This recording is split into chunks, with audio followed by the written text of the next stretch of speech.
Okay, magandang araw pong muli mga boss. Quick repair po tayo ng rice cooker. Ang problema nito, wala siyang power. Check po natin. So ilagay po natin yung pinakang power connector natin dito sa rice cooker.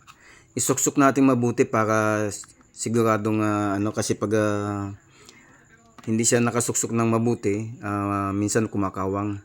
Ayan po, so wala siyang ilaw.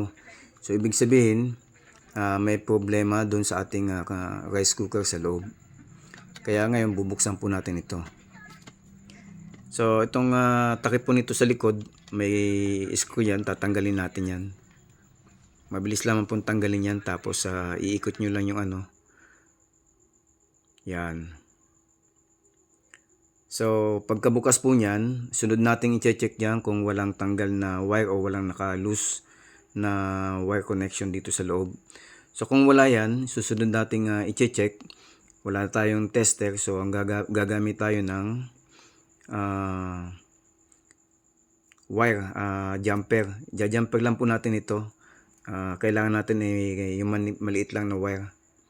So jumper po natin yan, magkabilang dulo, kakabit natin itong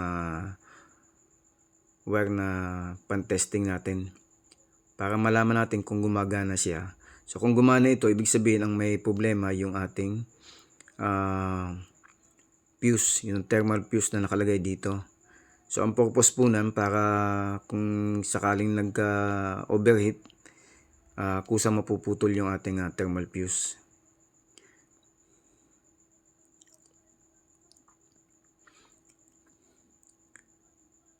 So okay, kakabit na po natin itong ating ginawang jumper. Wala tayong tester, kaya itong gagamitin natin para malaman natin kung buo o hindi yung ating thermal fuse. Yung thermal fuse, mura lang po ito kung bibili po kayo sa bilihan ng mga electronics parts. So kung wala na kayong kung wala naman kayong tester, pwede kayong gumamit ng ganito. At pansamantala, kung wala kayong thermal fuse na pwedeng pampalit dito, pwede nyo gamitin itong inyong rice cooker na naka-jumper lang, naka-rekta kung tawagin. So check natin kung gumagana.